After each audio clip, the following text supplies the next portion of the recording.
My name is Abigail Carter-Simpson and I am your host for this second webinar in the Global Investigation series entitled AI-Enabled Asset Tracing, being brought to you by investigative firm Prevail Intelligence Sanctuary.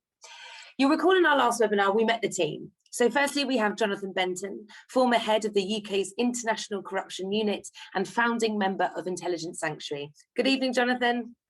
Hi, Abby. Good evening, and thank you to everyone for joining us this evening. Next up, we have Damien Huntingford OBE, former UK Special Forces Commander, intelligence practitioner and founder of Prevail. Hi, Damien. Hey, good evening, Abby. Hello, everyone. Thank you for joining us again. So we heard last time how you both came together and how you both draw on your heritage commercially, combining intelligence techniques with financial investigation expertise.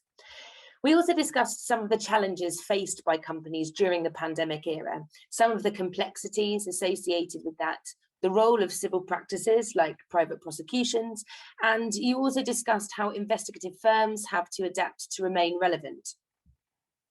You also explained that part of your differentiator as Prevail Intelligence Sanctuary was your use of multidisciplinary teams, harnessing a group of specialists and fusing the outcomes from different software platforms, human expertise with tech.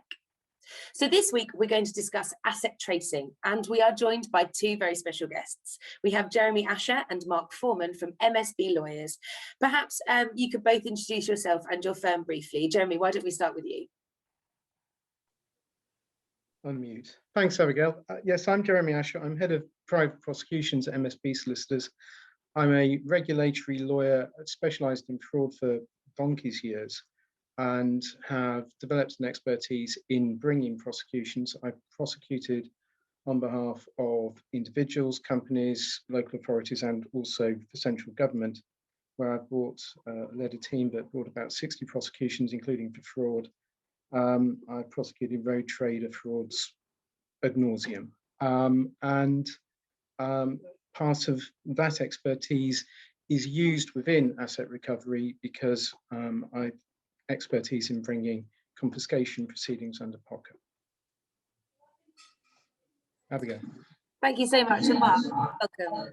Thanks, Jeremy. Thanks, Abby. Yeah, my name is Mark Foreman. I'm a director of MSB Solicitors. I'm head of commercial and civil litigation. I've been a lawyer for almost 29 years now. I've been involved in civil recovery on behalf of clients, recovering monies, recovering property, recovering assets, both in England and Wales and in overseas jurisdictions for businesses and for individuals. So I've got a wide, broad breadth of experience, some of which I will show of you later on. Thanks, Abby. Brilliant, thank you so much and welcome, Jeremy and Mark. So let's begin by defining the term, shall we? Damien, what do we actually mean by asset tracing and who is it relevant to? Yeah, thank you. So tracing assets really is a process that's fundamental to the recovery of debts. It's very relevant to the current environment where, as we discussed last week, there's been an increase in fraud and scamming. And we expect that the fallout from the pandemic for individuals and businesses very much to continue really as the year rolls on. So I would define asset tracing as the legal process of locating something of value for an individual or a company. It involves a perpetrator and a victim. And in a business context, there might be a company owner or employee who siphons off money and then disappears, jeopardizing the viability of the company and the livelihoods of the people involved. Or in a different scenario, asset tracing services could feature in divorce claims, finding information that's useful to substantiate or challenge claims in court. So that might involve finding concealed assets where a partner is seeking to perhaps reduce payments by claiming a lower salary or not declaring an asset like a holiday home or a car. Which brings us on really to the different types of assets. Obviously, they come in many different forms that could involve infrastructure or property, investments, jewelry, vehicles, undeclared bank accounts. You know, there's a real range there. And on the spectrum, you can go from, I guess, the less tangible items like intellectual property rights through to more tangible assets like cash, like money. But the principle is the same, and that is that each item, each asset has a value and it has a footprint that means it can be traced. So in this context, it's really important to establish quickly what assets there are, what follow-up work is needed, and ultimately how a recovery can occur using civil action or some other approach. So that, in a nutshell, Abby, is the essence of what asset tracing is. Thank you so much. And Jonathan, perhaps you could elaborate further on those points and provide some further context to them. Yeah, of course, Abby. I think, excuse me, everyone, there's, first of all, I think, to Damien's point about what really is coming down the line here and what we're still facing. Those who've heard me speak before will have heard me talk about the 1.6 trillion in illicit money that's moving around the globe at any time. We're recovering a tiny percentage of that, tiny percentage. But more locally, if we look in the UK, what's going to happen? Moratorium on business property evictions has been extended, yet the arrears are sitting at 7 billion at the moment. What's going to happen when the financial support the government's put in place starts to come to an end? Insolvencies, interestingly, obviously asset tracing very much linked to insolvency and part of the work that we do. Insolvencies are down at the moment. You'd expect them to be up, but they're actually down, and whether that's actually a consequence of government support and what's happened, and therefore it's really I think we have to ask the big question: is this a tsunami heading our way further down the line? We touch on, we mentioned last time, and this issue of fraud and the amount of money that's just been stolen off people. I'll talk about crypto a bit later, and we're increasingly getting crypto related cases now where people are being defrauded of huge sums of money, millions, their whole life savings, and they're disappearing off through into cryptocurrency, and where we're having to trace them to, and how we employ the tech to do that.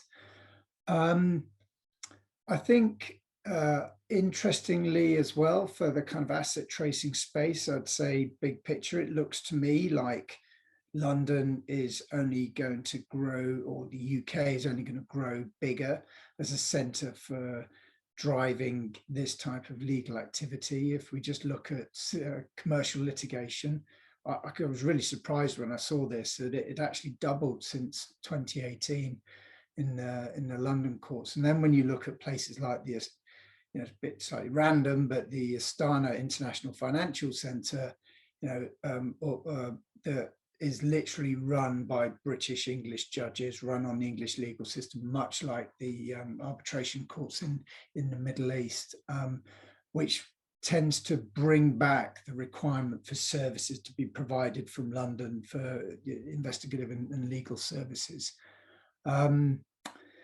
So kind of what are some of the pitfalls and some of the things that we're seeing still happen?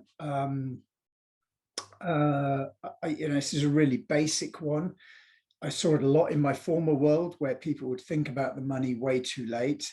People are thinking about their entering litigation and then thinking about the asset as something going after the assets way down the road, where I would certainly counsel that, yes, whilst getting a judgment and getting, and of course getting settling your matter in court is important, if there's nothing at the end of it to recover the harm that you've been caused, the loss that you've been caused, then you may have spent a lot of money to achieve the one day in court and the outcome you wanted, but not the financial compensation that you are due. So thinking about it early, understanding what assets exist. There's some great tech that can really now do what used to take us weeks in potentially days. So really cost efficient for the client. We can start to sort of tell the clients very quickly whether there is something there or is likely to be something there, which strategically can then help drive forward what's the what's the litigation strategy, what's the plan, and what's the best route. So having that information early on is really important. And I shall just finally a bit about the tech before we go into the kind of legal side as well, and we will come back to the tech in a little while.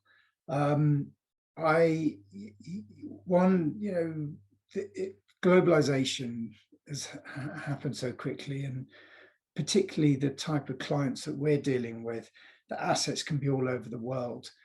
We will touch on sort of secrecy jurisdictions a bit later, but places like China and Russia are really, people think it's difficult to find information, have really opened up. There's some now using multilingual tools and really carefully prepared search parameters. You can start to look at state-owned entities and start to filter through them in China to understand who actually owns, who's behind the company. Same with Russia. People may have heard me mention it before. Things like Russia expat tax records are accessible, but it's you need a really clever bit of kit to get in there and to find it. But on there, people might have declared their interests or links to companies that are of interest to a claim further down the line. But I'll pass to Jeremy, because and he'll talk about the legal bit. Yeah, thank you, Jonathan.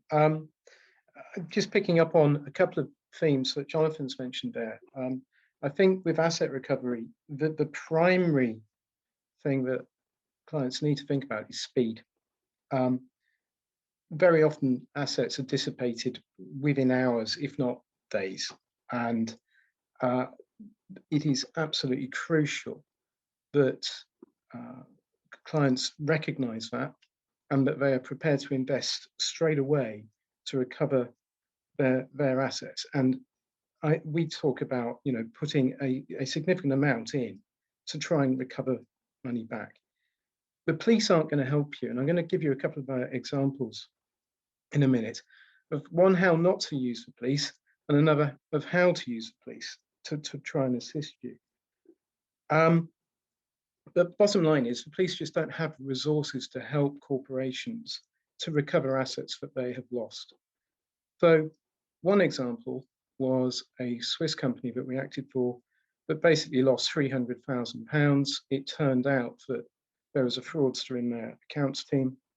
The money went through accounts in the UK and then out again. That's how we got involved. And the difficulty was that the client had waited 2 weeks to instruct us. So we got on very quickly. I played a bit of an experiment, actually. We got investigators involved.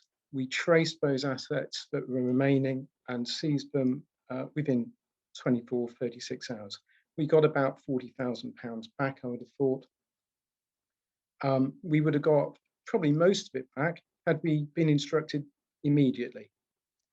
At the same time as instructing the investigators, I put in a reports of action fraud on behalf of the company. They needed to do that because the insurers insisted on it so they'd get the recovery. Action fraud took 2 weeks to acknowledge the complaint. It then took another 6 weeks to come back to us and say, sorry, we're not going to investigate. So actually, what was the point of going to the police? So message there is, don't even bother phoning the police. The way to do it is how we did it on another case, which was a rogue trader fraud. The client was a family of, the mother was an elderly lady, made an awful lot of money out of property, just sat in her home in London, and somehow was persuaded to spend about £600,000 on a new kitchen and bathroom by a rogue trader. So we commenced an investigation. It took us 24 hours to work out who he was. He was actually a car dealer from Manchester, who was driving down to London to find little old ladies to rip off. We found out that he had been spending his ill-gotten gains on classic cars, and within 24, 36 hours, we'd actually managed to freeze probably about £400,000 worth of assets, and that brought him to the table. We then got the police involved. Took a bit of persuading, but the police did get involved. They did bring charges, and the Crown Prosecution Service took it over, and they brought that prosecution. Now, that's why I brought a practice in bringing private prosecutions, because that has been less accommodating. The CPS and the police have been less accommodating to commercial entities to recover assets where there has been fraud in the past. So that's where I come in. But it's a good example, again, of how to use the police appropriately. But the key here is what the police call the golden hour. You've got to act quickly. You've got to get in there. You've got to find that expertise. And as lawyers, we're always looking for the best in the business, expertise-wise, and also tech-wise, because tech is now increasingly playing a part in asset recovery. AI is the game changer here. We need that tech and we need that expertise to present good evidence in front of the court to get orders such as Norwich Pharmacal orders, bankers' trust orders, passport orders, or freezing orders.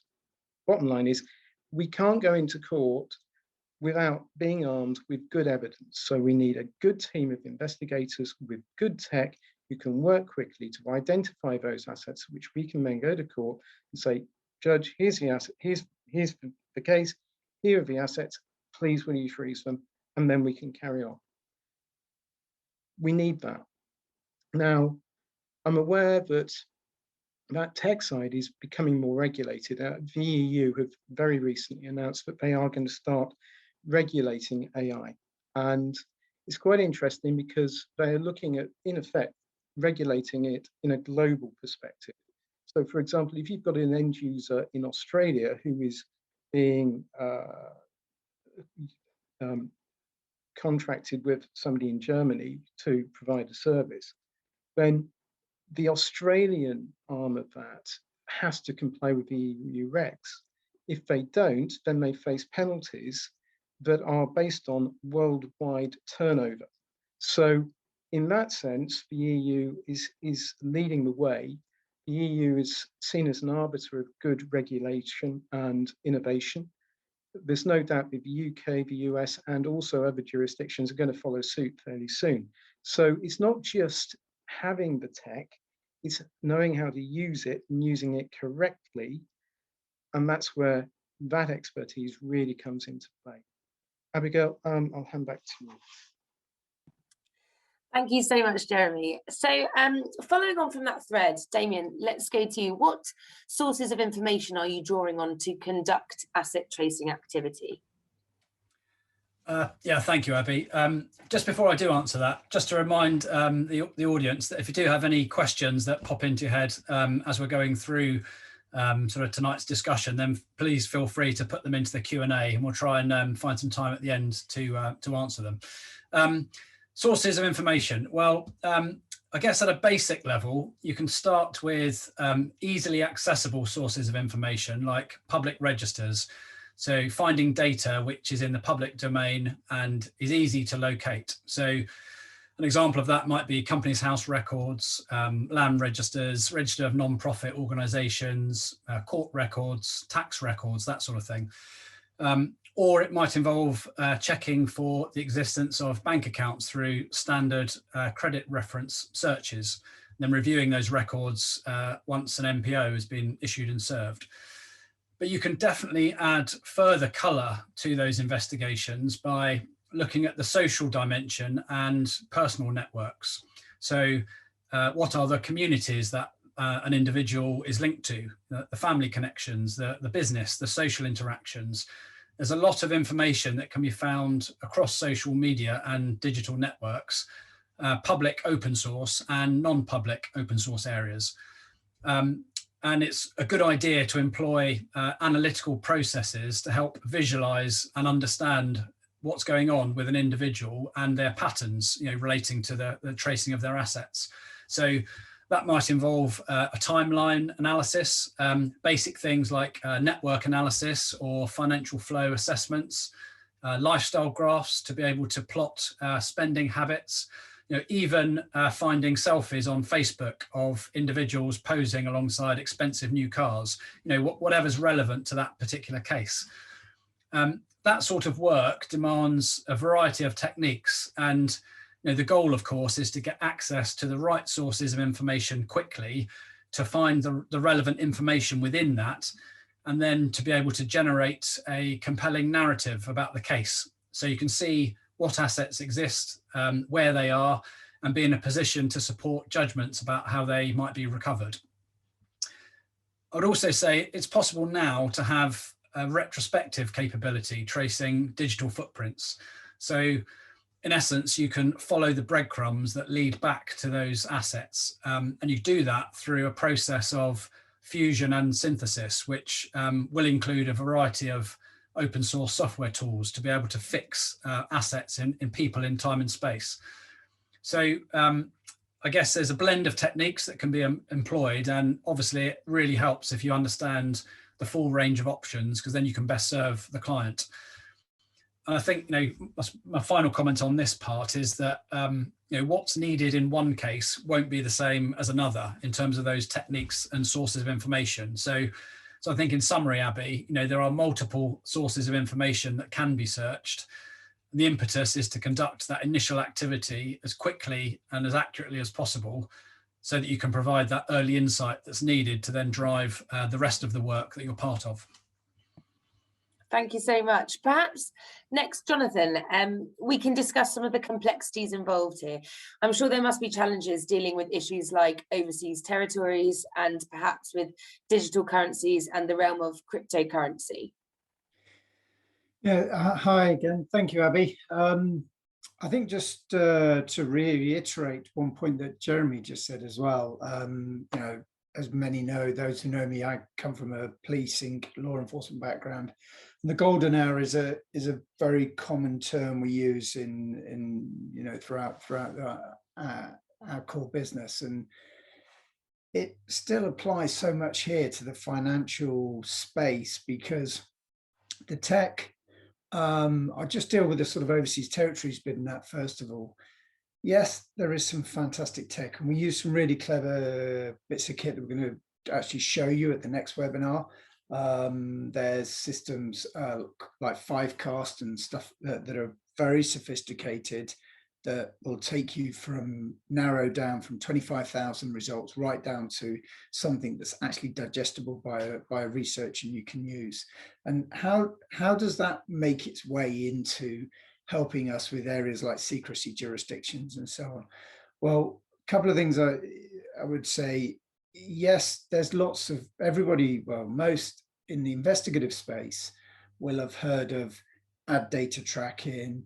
They will know about, obviously, all the leaks. They'll know about data scraping tools. There's some more sophisticated tools that you can go into when you buy bulk data, if necessary. All of this has to be proportionate and legal, so it has to be in pursuit of litigation. That we just can't go randomly looking at lots of people's private, information that's out there and capturing it. I think a good example where we had a non-performing loan of over $1 billion. We were working for an overseas bank, and we knew the person who were pursuing had a number of very high value properties around Europe, 20, 30 million euros plus in lots of different jurisdictions. Now, we also eventually knew that all those properties were under hidden corporate structures, quite complex structures in secrecy jurisdictions. However, the tech allowed us to put people in places at the right time. So when you start layering the fact that him, his family, his brother, associates of his travel of it, where his private jets were flying into, and you layer the geolocation data with other data of people around them. They were quite savvy, but people around them on social media, you start to get, and then pictures and reverse imagery, you start to get a really rich picture to sort of infer that actually this chateau in the south of France, or this really nice apartment in Paris, is actually yours. Now, of course, we will end up legally still having to peel open the ultimate beneficial owner of the BVI structure, but what we're going a long way to starting to prove the connection and relationship with the asset. And one thing I would just say there is there's also, you need people, because the critical thing here, and I'm sure Mark will mention this in a little while, is the transformation of information into evidence, which I think lots of people don't seem to, they don't necessarily acknowledge. They create all this information, but it's not necessarily evidence. It's not something I can walk into the High Court with a statement that counsel's, I provide counsel with, and counsel's making her application for an MPO. So, using things like Snagit and properly recording what you're doing and everything, it's in an evidential fashion is critical. Now, crypto, very quickly, what I will say is it's a fairly relatively new area for myself, not necessarily for everyone on the team, but those that know about cryptocurrency will know that it's essentially built on the blockchain, and the blockchain leaves this fantastic, largely identifiable and visible with the right tools process. So even today, we were looking at a fraud. We overlaid we used some proprietary software, and very quickly we were able to work out where the Bitcoin that went through an exchange has ended up in a Chinese exchange, essentially. So we know exactly where it's gone to. But importantly, what we also saw is the areas where the fraudsters were pooling money. So I think and that's not uncommon. So it's the tech, and one thing I would stress is it's a bit like building blocks. It's bits of tech built on top of each other, because actually with that just on that crypto bit as well, there's a lot of work gone into around IP addresses, phone numbers, etc. So to try and locate the fraudsters physically as well, because it's great following the money, but we still need to locate. So I would counsel that it's a building block approach. I'll hand over there because I'll take up all the time, Abby. Sorry. Thank you so much, Jonathan. So let's go next to Mark. What is your perspective on asset recovery, particularly with regard to cross-border enforcement issues?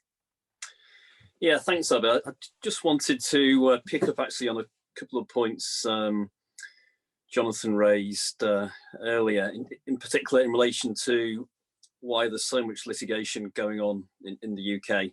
Well, and specifically England and London. I think we're lucky enough to live in a jurisdiction which is stable, which has credible, independent judges. And I think people in the UK and business people and individuals around the world recognise that the English jurisdiction is stable, is credible, and does have independent judges who are not subject to outside forces. And I think this is why a lot of foreign companies and businessmen and women and individuals come to the UK through the court system, also through arbitration, and they look to English lawyers and the English law to actually give good, reasoned judgments which are then enforceable. And the enforcement regime in England is pretty robust. If somebody fails to comply, for instance, with a freezing order, fails to comply with a search and seize, then potentially they can be taken before the High Court judge. The judge can issue a bench warrant. That person can be arrested. So there's some fairly stringent enforcement regimes as well in the UK. I mean, obviously other jurisdictions around the world, some parts of the USA, Switzerland, Holland also have very good enforcement. What that then brings me to is cross-border enforcement, because what we're looking at here is litigation in England where there may well be assets, and there probably are assets, property and monies in foreign jurisdictions. So what do we do about that, and what problems do we face in practice? I think we've heard about freezing orders being granted by the courts, and as some of you may know, in England you can obtain a worldwide freezing order. So you can obtain an order to freeze somebody's assets or a business individual around the world in every single jurisdiction. You can trot off with that freezing order and seek to enforce that in foreign jurisdictions. Some jurisdictions have fairly good cross-border recognition of judgments. There are various international conventions and bilateral treaties and so on. But the starting point is always, and always will be, local law. So local law takes primacy in the enforcement of judgments overseas. What that means effectively is you will always need to seek the help and assistance of overseas lawyers. So it's very important when you have your investigators, you've got your English lawyers, if you've got assets overseas that you're seeking to recover, you've got to find some good quality overseas lawyers in jurisdiction who can help you. Because effectively, in order to enforce judgment from England, you will need those overseas lawyers to take it to the local court and enforce it in the local court. So I think we've heard about speed and ensuring that you've got a good plan at the start. Part of that plan, I think, will be ensuring that you've got a team of people in other jurisdictions who you can call upon immediately. Because it's no good, is it, seeking a freezing order in the UK if half the assets are somewhere overseas in South Africa. You need somebody there to act. It's a several-pronged approach. It's UK and it's overseas, so you've got to get a really good team together. From my experience, English-speaking jurisdictions, common law jurisdictions, relatively straightforward to enforce. You can have one or two difficulties in the USA. There's no the USA is not party to any international convention for enforcement of judgments, so you have to go almost state by state and find good lawyers there to enforce your judgment within the states. The EU was relatively straightforward until Brexit. There used to be something called the Brussels regulation, which it was relatively straightforward to enforce judgments within the EU, and for EU countries, it was easy for them to enforce judgments in England. Since Brexit, a lot of that regulation has been repealed, and it's slightly a mixed picture at the moment in terms of what's happening. We're still in that transition stage, so it can be difficult, I think, at the moment in enforcing judgments within the EU. I think certain other jurisdictions, it can be very difficult. Just by way of example, some of the work I'm currently doing for some clients, I'm seeking to try and recover some monies in Turkey. That's proving somewhat difficult. It's difficult because of language. So you've got your Turkish lawyer. I mean, they speak relatively good English, but you need somebody here to translate documents from Turkish into English. So you need to find an approved interpreter from your court-approved interpreter. I'm seeking to try and recover some money from Thailand. That's proving extremely difficult. The Thai legal system is relatively new. I suspect some of the, and hopefully there's no Thai people on this seminar, but it seems some of the Thai lawyers are coming under pressure from certain state officials. There's various states within Thailand, and they are coming under pressure to protect local companies. So that can be difficult, and some of the local police have become involved as well, so that is extremely complicated. But seeking to enforce recovery in Singapore, it's relatively straightforward, but very expensive. It's very, very expensive in Singapore to enforce judgment across there. I've managed to find some good lawyers, but the costs are sort of going through the roof.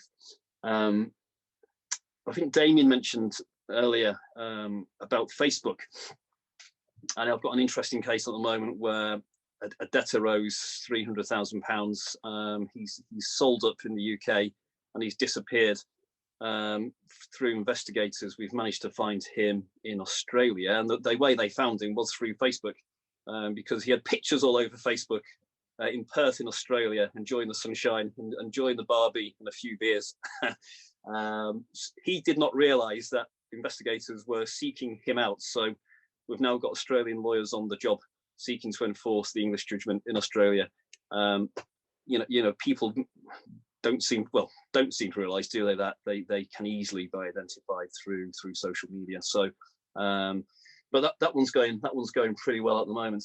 I've got some complicated cases in relation to pension breaking and monies disappearing from pensions. I've got a web of intrigue in starting in London through to Abu Dhabi, and coming all the way back to Spain, where the person who has taken the money now resides. So that's quite difficult, unpeeling all of that really, in terms of seeking to enforce. We've got a freezing order, seeking to enforce freezing order cross jurisdiction, and then seeking to recover the money. It's quite difficult to do so in Abu Dhabi. So I think my overall message really in terms of cross-border enforcement is this really. If you're in England, great, going to be able to enforce. You're going to be able to enforce in Scotland, Northern Ireland, within Ireland. Within the EU, yes. USA, yes. Probably South Africa, Australia, yes. I think beyond that, it does become really difficult. So I think if you've got a mildly intelligent crook, in inverted commas, shall we say, if they're transferring assets into difficult jurisdictions, I've mentioned, Thailand, perhaps parts of South America and so on, it does make it very difficult from a legal process to try and seize the assets and make recovery. So yes, so I suppose if you're in business and you're doing business with companies and individuals in those difficult territories, you might want to think twice about doing business there, because if things go wrong, it will be difficult to seek recovery of assets and seek enforcement. So that's my overview really of cross-border enforcement. I could probably talk on for another 10 hours, but I won't. So I'll pass back to Abby. Hey, thanks, Mark. If I can just interject there, yeah, I think yeah. Just on a different track, quite a good example of a specialist area of asset tracing in the 21st century is around NFTs, around non-fungible tokens. So these are effectively a blockchain system that allows you to buy and sell ownership of unique digital items and keep track of who owns them using blockchain. So they're an asset like any other, and they are increasingly prolific in the art world, as they can be a way of establishing intellectual property rights, which enable artists to earn a reward through royalties in perpetuity. So because they keep track of the ownership of the file, it's effectively an emerging technology that's open to fraud like any other system, particularly over the originating identity. So I mention this because I think blockchain analysis and the tracing of cryptocurrencies, it is a specialist subset of the investigative landscape. And I think we are going to talk about technology, and I think this demonstrates really that technology advances at pace, and you need to employ other technologies and other systems just to keep up, because you don't want to constrain your ability to trace assets. Back to you, Abby.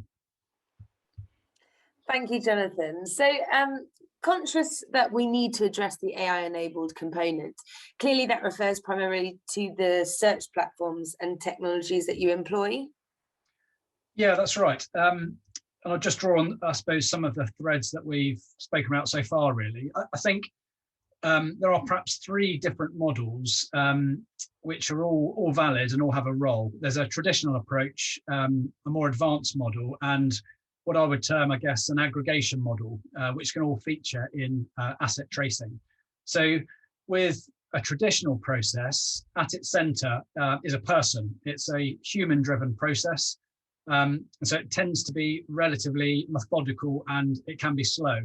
it can be constrained by an individual's processing speed.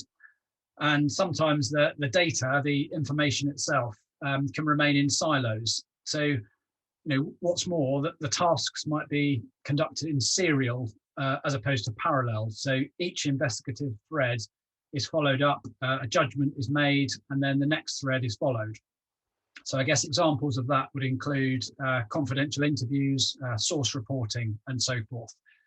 All valid processes, but the limiting factor there is the number of investigators and their ability to work together and fuse that information coherently and quickly.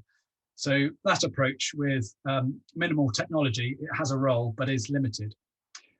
I would say, next you have a more advanced approach, which builds on some of the skills of that traditional model, but it incorporates software with machine learning tools that help speed up that process and provide the ability to really process large amounts of data. So that includes e-discovery, digital forensics, and some of the AI-driven data analytics that we spoke about earlier. Now that process also starts with human knowledge of knowing where to look, which databases are relevant, which software platforms are the right ones to help hone in on the evidence quickly, to help the investigators develop the narrative and their understanding. And in comparison, I guess, to basic search engines, these more sophisticated platforms can be industry specific and they learn. So time spent doing this work, accessing the data that's relevant to the case within that industry, makes for a better outcome over time. And that's better in terms of veracity and the speed of outcome, which is obviously critical for clients. So there's a technical aspect to that, but it's still blended with human expertise, knowing how to employ the platforms, knowing what to look for, and using human judgment still to pilot that whole process. And I guess the other sort of critical part about the human interaction there is just the importance really of being super clear on the legal and ethical standards, relating to all of that activity around computer misuse, GDPR, and data privacy rules. All of that, and being on top of it and the right side of it, is obviously critical to business viability and reputation. And if you take that one step further, I think the next approach is really the space that I guess we sit in and where we position ourselves, and that is effectively an aggregation approach. So that's where you build on all of those skills and foundations, but you incorporate multiple software technologies and run them all in parallel, where you're able to combine the results and employ broader forms of investigative techniques and synthesize all of that into some form of meaningful insight within asset tracing. So, Jonathan mentioned one of the core systems that we use is Fivecast. We've got a guest panelist on the next webinar who's going to talk through that. But even with that excellent system, we still choose to fuse the results from that product with a further 5 or 6 platforms in some instances, because that allows us to provide far greater depth and really a degree of reassurance, which I think is essential when you're dealing with complexity. And I'd also add that I think whilst fintech, if you like, has been a feature for years and it can be very sophisticated, there's not yet a direct equivalent in the investigative domain. And by that, I mean, there's not yet a master AI platform that can run all of this work from end to end. And I think what that would look like to be effective, it would have to involve the coding of investigative experience and essentially training a system to find the right information and to be wise enough to deliver that deep data correlation, within a matter of minutes, and then produce something meaningful at the end of it, direct to the client. And that's not yet commonplace in the market. Systems do exist for more simplistic compliance checks, so KYC and basic due diligence work, which is great, but it's not yet there at the right level for asset tracing and recovery in the way that I described it. And I probably would go one step further and say that some large firms take great pride, I guess, in their proprietary systems as the silver bullet that answers a number of these problems, and it deals with that problem set.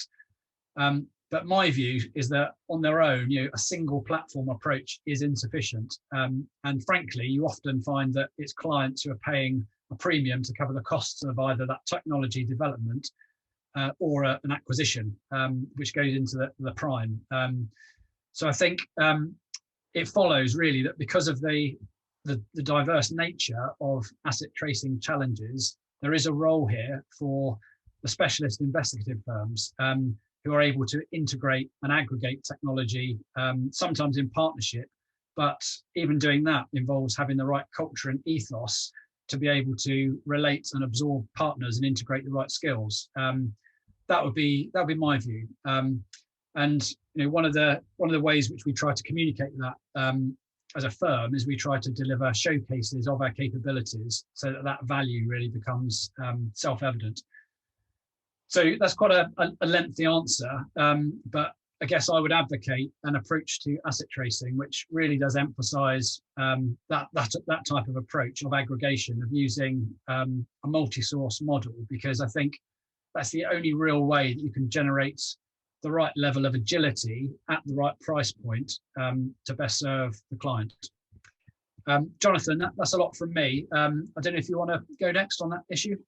Yeah, I'll just literally be a few minutes because I'm conscious that we want to allow a couple of minutes for some questions as well. And I'm also going to show you that my ability to multitask, because I've managed to. I think there's a bit that Damien just mentioned about the human element that's really important, and that Mark raised as well about the kind of network and jurisdiction and everything else. Craig Allen, good friend of mine, but works for Martin Kenny Solicitors. He's the managing director there of investigations.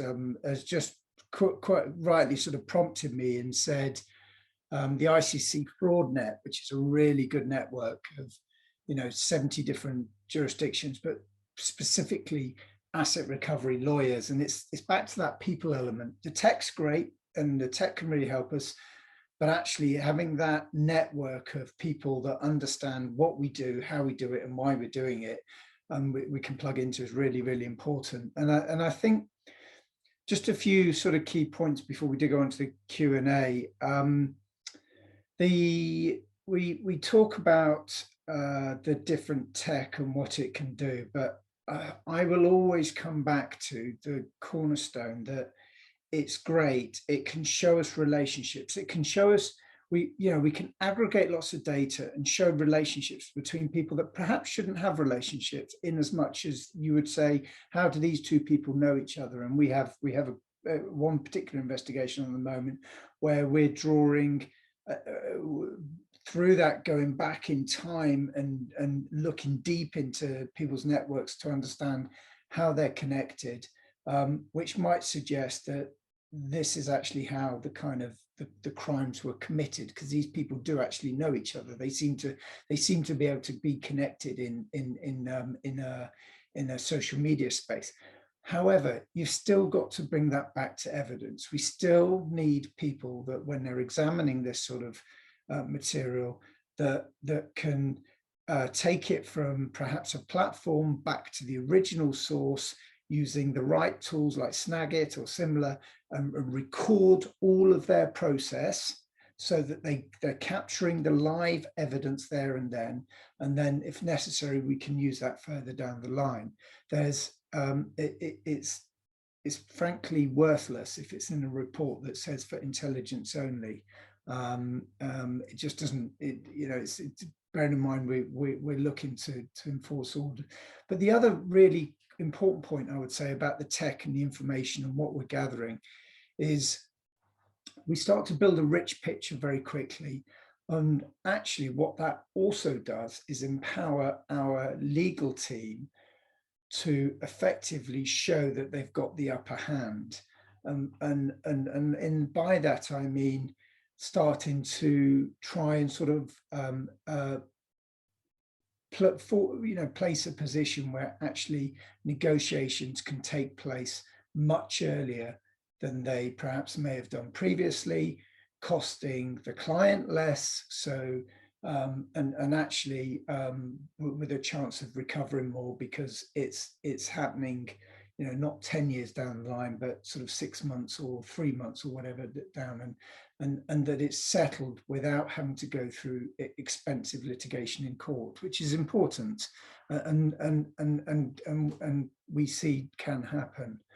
So I think just to kind of summarize, really, there is this bit about, you know, there is some really good tech out there, but it is the people as well driving it. I often use this analogy that, you know, you might have a Formula One car, but if I get, I'm not very good at driving anyway, but if I get in a Formula One car, I'll probably stall it straight away. You need somebody that actually knows how to drive the thing to get the very best out of it. So having sort of analysts that have really done their kind of years and years and years of working on, whether it be chasing terrorists or investigating complex financial crime, but having them that can quickly sift through, because there's so much information out there. And then one thing that we find really works well is kind of fusing those analysts with investigators who can then start to turn that into evidence, and then counsel or Mark or Jeremy as lawyers can then start using that evidence to prepare for the MPO. I think there are some questions, Abby. I'll stop talking because we've got 6 minutes, and then perhaps we can see if we can try and deal with some of them. Fantastic, thank you so much. Just before we go on to the questions, Mark, do you have anything to add to that at all? Yeah, thanks, Abby, Jonathan. Yeah, just briefly, I just want to emphasise Jonathan's point in relation to evidence, because cases are won and lost on the strength and quality of the evidence. So, you know, it's fantastic that the investigators can pull together some, you know, superb evidence. It's getting that evidence before the court and persuading the judge of the quality of that evidence. I mean, clearly the evidence has to be admissible in the first place. It has to be evidence which the court is entitled to consider. That's important. The quality and nature of the evidence is pretty vital. The number of times I've been in court on the other side of applications, and the judges basically refuse the application, not from my client, but from the other side, just due to a lack of good quality evidence, and particularly if you're going to court without notice to the other party, so the other party is not there, the judge starts off, I think, in a skeptical position, which means you have to come forward with overwhelming evidence. So I would echo really what Jonathan and what Damien have said, really, in terms, use good quality investigators like Damien and Jonathan to pull together some fantastic evidence. And then we as lawyers can turn that into evidence through witness statements and so on, which can be presented to a judge for a judge to understand, and hopefully, you know, grant you the order that you're seeking from the court. So I think that's what I would comment. Yeah, great. Thanks, Zoe. Thank you so much. So yes, now of course it is time for some questions. So the first question that we have, just finding it here. This one is, I'm just finding it. I seem to have lost myself now. Abby, do you want me to? Yeah, if that's okay. Yes, yeah, please do. So some might ask a question on how far can AI-enabled asset tracing go? Can it infiltrate cryptocurrencies held within the dark web or highly encrypted areas? Sam,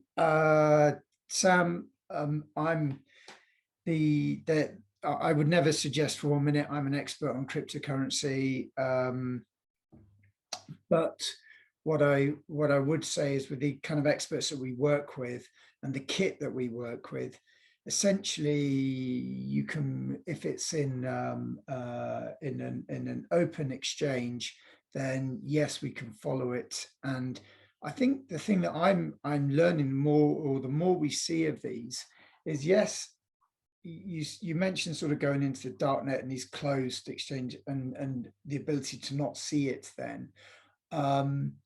There's some really sophisticated tools out there. Chain analysis is one, which picks up on and starts to draw a pattern of places like the sort of dark areas within unregulated and totally sort of off-site areas and identifying them and gathering data. However, what you do see is that if they want to realize the currency at some stage, so if they want to turn it into the lovely flash Mercedes that they're ultimately going to buy with someone's stolen money that they defrauded, they've got to bring it into generally a legitimate exchange to be able to realize it at the end into something that materially they can then go and use. I mean, as far as I'm aware, it is only Elon Musk that's offering the purchase of cars with cryptocurrency at the moment. Mercedes-Benz and all the others are still like hard, good old-fashioned cash. So it's got to come out as something legitimate. So hopefully that kind of answers to some extent. But there are also some really good data scraping tools around the dark web separately, which bring out that highlights from this. You can find not so much crypto, but you can see big bulk data of credit card data being up for sale. You should only go into these areas and look at them if you're professionally trained, you know what you're doing and you're on the right kit, because it's an area that's, in my experience, full of criminals or paedophiles, sadly, and not legitimate people. But Abby, hopefully that answers Sam's question. Thank you very much. We have another question here. Do you refer these packages to law enforcement to assist with an official criminal prosecution, for example, to ensure the conviction of the rogue trader, POCA 2002 confiscation compensation to the victims, as well as the imprisonment of the offender? Who would like to take that one?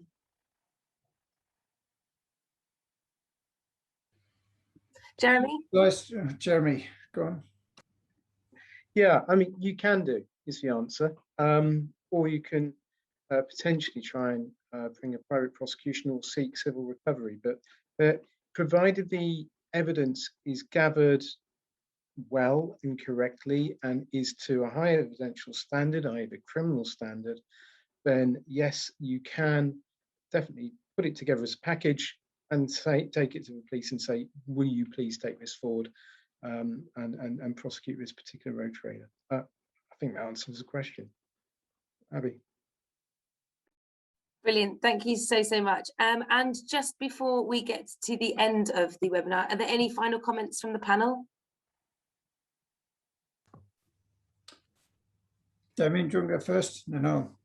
Yeah, I think I'll go down a slightly different track and just say sort of thanks to the audience for joining us this evening. There's a few follow-ups in terms of questions here, and actually from last week as well. And I'm thinking particularly of sort of Catherine, Stefania, Kevin and David, I think, from memory. I'm aware I haven't got back to you yet, so I will follow up with you individually shortly. But that's all I'll leave on that note. JB? So I think just to summarize, we talk about AI-enabled asset recovery, and AI is the kit's, some of it's fantastic that's been developed, but Damien's absolutely right.